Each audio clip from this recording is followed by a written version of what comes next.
Hello students, welcome back to my channel learn by practice. बड़े आज मैं आपको एक्सरसाइज 3.4 क्वेश्चंस करवाने जा रहा हूँ। मैंने लास्ट क्लास में आपको बेसिक्स कंसेप्ट क्लियर करवाया था। अच्छा, एक चीज़ जो मैं बताना भूल गया था उसमें कि इसमें जो दो मेथड होते हैं इनवर्स ऑफ मैट्रिक्स में, row method and column method. Row method में हम फॉर्मूला ये अप्लाई करते हैं, ए इजिकल टू आई ए। मतलब पहले ए मैट्रिक्स लिखेंगे, फिर आई लिखेंगे, फिर देन ए लिखेंगे। इसमें कॉलम में क्या होता है, ए इजिकल टू में ए आई लिखते हैं। ठीक है, क्लियर है। अभी समझाऊंगा इसका मतलब क्या है, इसमें इस एग्जाम्पल समझते हैं। जैसे सपोज करो मैं ना पहले इसको रो मेथड से सोल्व करूंगा, एलिमेंट्री ऑपरेशन लगा के सोल्व बाय रो मेथड। रो मेथड में सिर्फ रो के ही ऑपरेशंस लगेंगे, कॉलम का कोई यूज नहीं होगा, कॉलम का एक भी ऑपरेशन नहीं लगाना है इसमें। अब रो मेथड में मैंने क्या बताया था, ए इजिकल टू आई ए लिखा जाता है। यहाँ पे देखो मैंने बता रखा है, रो में ए इजिकल टू आई ए लिखा जाता है। ठीक है, वैसे ज़्यादा कोई फर्क उससे पड़ता नहीं है, मगर फिर भी ठीक है, चलो लिखा है तो इसलिए हम इसका यूज़ करते हैं इस तरीके से। ए मैट्रिक्स आपको गिवन है 1 2 2 1 -1। यहाँ पे हम आइडेंटिटी मैट्रिक्स लिखेंगे 1 0 0 1, और यहाँ पे ए एच डी चलता रहेगा। अब करना क्या है, करना ये है कि इसको हमें आइडेंटिटी मैट्रिक्स बनाना है। जिस वक्त ये आइडेंटिटी मैट्रिक्स बन जाएगी उस समय ये जो मैट्रिक्स होगी वो इन्वर्स होगी। ऐसा क्यों होता है, अब समझो।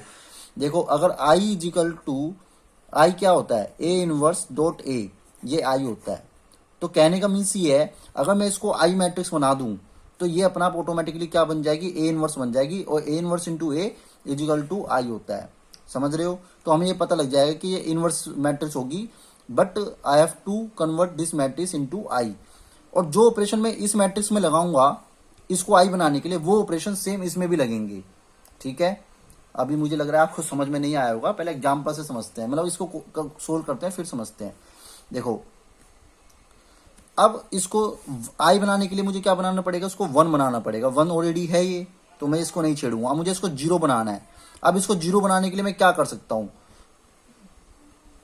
तो 0 बनाने के लिए मैंने आपको 6 ऑपरेशंस बताए थे, और 6 में से 3 ऑपरेशन बताए थे रो के, और हम रो मेथड यूज कर रहे हैं तो सिर्फ रो के ऑपरेशन अप्लाई करेंगे यार।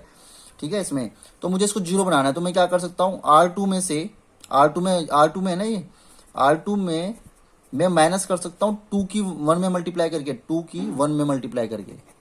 ठीक है, पहले मुझे क्या बनाना पड़ता है, किसी भी इसमें जैसे मैं इसको 1 बना दिया तो इसको दूसरी बार में इसको 0 बनाना पड़ेगा, फिर 1 फिर 0। समझ रहे हो, जिस लाइन को भी आप चूज कर रहे हो उसमें पहले पहले 1 बनाओ फिर 0 बनाना है। ये नहीं कि पहले आपने 0 बना दिया फिर 1 बना दिया, ऐसा होएगा ही नहीं, ऐसे गलत हो जाएगा। तरीका यही है कि पहले 1 बनाना है फिर 0 बनाना है, फिर 1 बनाना है फिर 0 बनाना है। तो हमने सपोज करो, अब आप मुझे इसको 0 बनाना है, तो R2 में 2 की मल्टीप्लाई कर दो, किसकी, R1 में। अगर मैं R1 में 2 की मल्टीप्लाई कर देता हूँ और उसमें से माइनस कर देता हूँ तो 0 बन जाएगा। 2 1 जा 2, और 2 में से 2 गया 0, तो क्या आएगा। और मैंने आपको ये बताया था, जो अब ऑपरेशंस लगाएंगे वो ऑपरेशन सब में लगेंगे। ठीक है, सिर्फ R2 में चेंज करना है, तो ये तो R1 तो एज इट इज रहेगी। अब R2 में मुझे इसको ये 0 बन गया। अब -1 और 2 की इसमें मल्टीप्लाई करूँ 4, तो -1 -4 माइनस का 5 आ गया। सिमिलरली ये ऑपरेशन इसमें भी लगेगा। 1 0 एज इट इज रहेंगे, ए लिखा जाएगा। हाँ, 0 की 2 की इसमें मल्टीप्लाई करके 0 में से माइनस करूंगा -2, 1 में से 2 की मल्टीप्लाई करूंगा 0 में, तो 1 - 0 0, सॉरी 1। ठीक है, 1 में से 0 माइनस करा 1 आ गया। क्लियर हो गई बात, ये नहीं है। अब मुझे क्या करना है, अब मुझे 1 बनाना है। किसको 1 बनाना है बेटा, अब मुझे मैंने कहा ना किसी भी चीज, इस कॉलम की तो बात पूरी हो गई। अब मुझे इस कॉलम को देखना है, इस कॉलम में मुझे पहले 1 बनाना है फिर 0 बन पाएगा, हमेशा 1 पहले बनाना। ठीक है, अब मुझे इस कॉलम में 1 बनाना है, किसमें, R2 में मुझे चेंज करना है। तो मुझे R2 को, इसको अगर मैं -5 से डिवाइड कर दूं तो 1 बन जाएगा।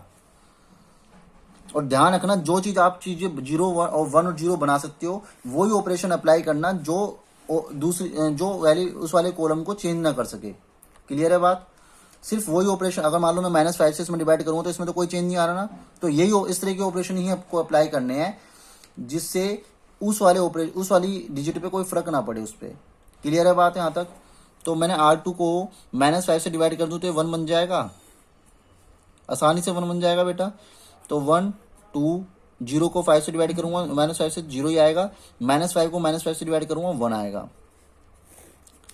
1 0, -2 को -5 से डिवाइड करूंगा 2/5 आएगा, 1/-1/5 आएगा। क्लियर है बात? यहां तक क्लियर हो गई। अब क्या करना है बेटा, अब मुझे इसमें से अब इसको 0 बनाना है, तो मैं क्या करूं, R1 में चेंज करना है क्योंकि R1 में है। R1 में से मैं माइनस कर दूंगा 2 की इसमें मल्टीप्लाई करके इसमें से माइनस कर देता हूं। क्लियर है? तो मुझे क्या मिल गया, 1 0 0 1 मिल गया। और यहाँ पे क्या ऑपरेशन लगेगा, R1 में चेंज करूं तो 1 में से मैं क्या माइनस करूंगा, 4/5। तो 1 में से मैं 4/5 माइनस करूंगा तो मुझे मिलेगा 1/5। ओके, अब इसमें क्या है, 0 में से मैं -2 इंटू -1/5, तो 0 + 2/5, तो मुझे मिल जाएगा 2/5 यहाँ पे। ओके, और ये एज इट इज रहेगी, ये ए चल रहा है बेटा साथ में। ठीक है, अब मैंने आपको एक बात बताई थी, जिस समय ये आइडेंटिटी मैट्रिक्स बन जाएगी उस समय ये क्या होगा, इनवर्स होगा। क्यों होगा इनवर्स, मैंने बताया था कि ए इनवर्स इंटू ए आई होता है। तो ये आई बन चुका है, तो ये ए है, तो इसका मतलब ये क्या है, ये इनवर्स मैट्रिक्स है, तो इसलिए हम इसको कहेंगे ए इनवर्स मैट्रिक्स। तो ए इनवर्स हमें क्या मिल गया, हमें फाइंड हो गया, हैंस ए इनवर्स इज, उस मैट्रिक्स से ए इनवर्स मिल गया हमें 1/5 2/5। ओके, 2/5 -1/5, ये इसका आंसर आ गया। मुझे पता है अभी आपको एक क्वेश्चन से समझ में नहीं आया होगा, तो नेक्स्ट क्वेश्चन लेते हैं बेटा। देखिए बेटा, एग्जांपल नंबर 25 है, ये कह रहा है फाइंड पी इनवर्स निकालो, P matrix is given and if it exist, अगर एग्जिस्ट करता है तो करो। बेटा अभी मैं आपको स्टार्टिंग में ना रो मेथड सिखा रहा हूँ, कॉलम मेथड में बाद में बताऊंगा, पहले एक मेथड समझ में आ जाएगा तो दूसरा मेथड आसानी से समझ में आ जाएगा। ठीक है, रो मेथड वैसे पेपर में ना आपको ये नहीं कहेगा कि किस मेथड से करना है, तो आप एक ही मेथड समझ लो, बेटर है। ठीक है, पेपर में कभी नहीं लिखा आएगा एग्जाम में कि आपको रो से अप्लाई करना है कॉलम से करना है, फिर भी मैं आपको सिखा दूंगा, एक आधा क्वेश्चन करवा दूंगा उसका। ठीक है, सोल्यूशन तो रो मेथड बेस्ट है, ऑलमोस्ट सभी बच्चे रो मेथड ही यूज करें, वो बेस्ट रहेगा आपके लिए, उसमें कंफ्यूज नहीं होगा। अगर एक ही मेथड यूज करोगे तो कंफ्यूज नहीं होगा आप। तो P = 10 -2 -5 एंड 1। ओके, मुझे क्या लिखना है यहाँ पे, P = I इंटू ए, और सॉरी I इंटू P, क्योंकि मैं कौन सा मेथड यूज कर रहा हूँ बेटा, रो मेथड। ओके, यहाँ पे P मैट्रिक्स लिखूंगा 10 -2 -5 1। ओके, यहाँ पे मैं आइडेंटिटी मैट्रिक्स लिखूंगा 1 0 0 1, और यहाँ पे पी एच डी चलता रहेगा। तो मुझे क्या फाइंड करना है, मुझे इसको आई बनाना है। तो आई बनाने के लिए मैं क्या करूं, अगर मैं इसको मुझे आई बनाना है तो मैं 10 में से क्या माइनस करूं, 9, मतलब 9 तो मैं ऐसा कुछ इसमें कुछ ऐसा मल्टीप्लाई करके 9 तो ला नहीं सकता, तो मैं क्या करूंगा, R1 में 10 से डिवाइड कर दूंगा, यही मेरे पास ऑप्शन है, ताकि 1 बन जाए। R1 को मैं 10 से डिवाइड कर सकता हूँ ताकि 1 बन जाएगा। ठीक है, तो ये 1 बन जाएगा, 1 बन गया बेटा। और -2 को मैं 10 से डिवाइड करूंगा तो क्या आएगा, माइनस का 1/5 आएगा। और ये R2 एज इट इज, इसमें कोई चेंज नहीं कर रहे हम। ये क्या हो जाएगा 1/10, 0 की 10 से डिवाइड करोगे 0, और 0 1 as it is, P as it is. Clear है यहाँ तक? अब क्या करना है, मुझे इसको 0 बनाना है। मैंने कहा था ना पहले 1 फिर 0 उसी कॉलम में, तो 0 बनाने। अब मुझे R2 में चेंज करना है। R2 में क्या करेंगे, R2 में ऐड कर दो। अगर मैं -5 में +5 ऐड कर दूंगा 0 बन जाएगा, तो +5 लाऊंगा कहाँ से, तो मुझे -5 में 5 की मल्टीप्लाई कर दूं 1 में तो हो जाएगा। तो 5, अब 1 कहाँ है, R1 में, तो 5 की मुझे R1 में मल्टीप्लाई करनी होगी, फिर मुझे R2 में ऐड करना होगा, उससे क्या हो जाएगा, 0 बन जाएगा। अब जो ऑपरेशन मैं इसमें लगाऊंगा वो सभी में लगेगा।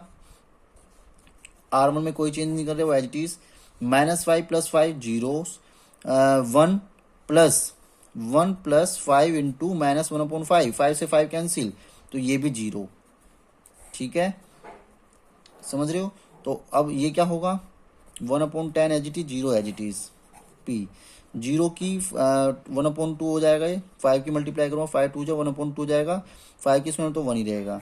अब एक बात ध्यान से देख रहे हो आप, एक बात इसमें ये ध्यान से देखो कि मैंने स्टार्टिंग में बेसिक्स में एक चीज बताई थी, जब किसी भी रो में या किसी भी कॉलम में लगातार 0 आ जाए तो उसका इन्वर्स एग्जिस्ट नहीं करता। तो जैसे उसमें 2 0 लगातार आ रहे हैं, सो हम लिख देंगे P inverse does not exist. Because there are two zeros in a row, ठीक है। एक रो जो है इसकी कंटिन्यूसली जीरो आ रही है। मैंने आपको इसको बेसिक्स में पहले बताया था, देखो यहाँ लिखा हुआ है मैंने यहाँ पे, इफ दो जीरो जो मिल जाए किसी भी रो में या किसी कॉलम में, या तीन जीरो मिल जाए किसी कॉलम में या रो में, तो उसका इन्वर्स एग्जिस्ट नहीं करेगा। Is it clear? तो इसका भी इन्वर्स बेटा, दो जीरो में ऑपरेशन करते हुए तो हमें क्या मिल गया, दो जीरो मिल गए ना एक ही रो में, तो इसका इन्वर्स एग्जिस्ट नहीं करेगा। इज इट क्लियर बेटा? स्टूडेंट्स देखिए बेटा 3.4 में ना देखो, क्वेश्चन नंबर 1 से लेके क्वेश्चन नंबर 14 तक सारे क्वेश्चन सिमिलर हैं, ठीक है। 2 into 2 ऑर्डर की मैट्रिक्स है और सब में इन्वर्स निकालना है। 15, 16, 17 में 3 into 3 ऑर्डर की मैट्रिक्स है, ये मैं अभी आपको बताऊंगा। पहले 2 into 2 ऑर्डर का कंसेप्ट समझ लो कि इसमें इन्वर्स कैसे निकालते हैं, फिर मैं आपको 3 into 3 ऑर्डर का कंसेप्ट समझाऊंगा। वो इंपॉर्टेंट है ज्यादातर, वो एग्जाम में ज्यादातर आता है 3 into 3 ऑर्डर का। ये तो एक 1 या 2 मार्क्स में कभी कभी पूछ लेता है, बाकी वो 5 अगर क्वेश्चन आया वो 5 मार्क्स का आएगा 3 into 3 ऑर्डर का। क्लियर है? तो हमें इन्वर्स सीखना है, टू इसका इन्वर्स निकालना है। क्वेश्चन नंबर 5 करवा रहा हूँ, बाकी आपको खुद प्रैक्टिस करनी है 1 से लेके 14 तक क्वेश्चन। एक एक्सरसाइज का एक क्वेश्चन करवा देता हूँ, ठीक है। और 2 क्वेश्चन मैं आपको 2 into 2 ऑर्डर के पहले ही बता चुका हूँ। बहुत ईजी है बेटा, आप प्रैक्टिस करना, बहुत ईजी है। देखो मुझे यहाँ पे क्या चाहिए, 1 चाहिए, तो मैं क्या करूँगा, इसमें कुछ चेंज हो सकता है, तो मैं 2 से डिवाइड करूँ। मेरे पास कोई ऑप्शन, पहले इसको लिखिए, ए इजिकल टू आई ए क्या है 2174, ओके। आई क्या है 1001 और ये ए है। क्लियर है बात? अब मुझे क्या करना है, R1 में 1 चाहिए, ये R1 में 1 लाने के लिए मैं क्या करूं, R1 में 2 से डिवाइड कर दूं तो ये 1 आ जाएगा।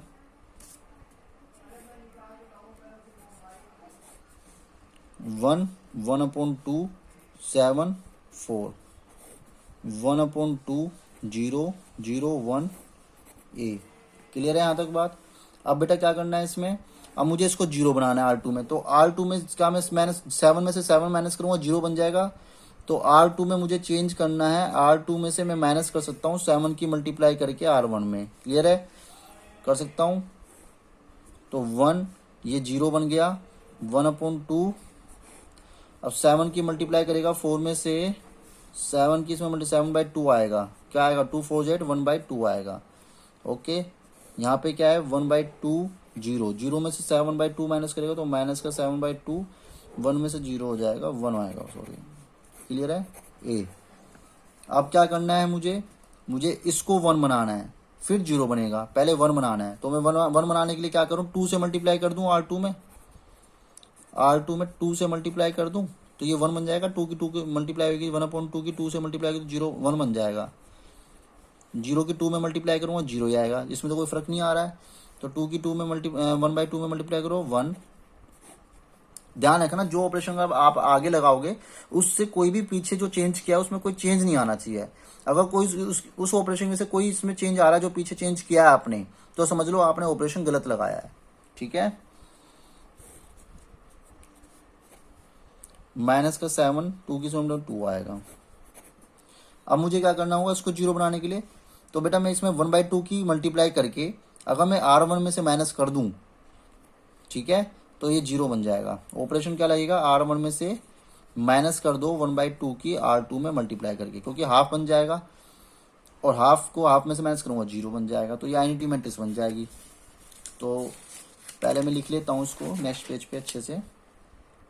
देखिए बेटा R1 में से हाफ मल्टीप्लाई करके R2 में, तो इसमें माइनस करो तो जीरो बन जाएगा बड़ी आसानी से, 1 0 0 1। नाउ इसमें से 1/2 में से प्लस 7/2 करूँगा माइनस 1/2 माइनस का 1/2 माइनस का 7, तो ये जाएगा 1/2 प्लस का 7/2 8/2 4 आ जाएगा, ठीक है। और 2 की 2 से इसमें मल्टीप्लाई करूँगा 1/2 2 से 1 0 माइनस 1 माइनस का 1 आ जाएगा और minus 7 as it is 2 as it is. तो ये आइडेंटिटी मैट्रिक्स बन गई। तो ये क्या हो गया बेटा उस समय, ये इन्वर्स हो गया। तो इन्वर्स ऑफ मैट्रिक्स हमें मिल गया 4 -1 -7 एंड 2। ये इसका आंसर हो गया, ओके गॉट इट। ये इन्वर्स का साइन हो गया। इस तरीके से बेटा हम क्वेश्चन कर सकते हैं, ठीक है, with the help of row method. अब मैं आपको नेक्स्ट वीडियो में 3 to 3 ऑर्डर का कैसे करते हैं वो सिखाऊंगा, ठीक है। Okay thanks.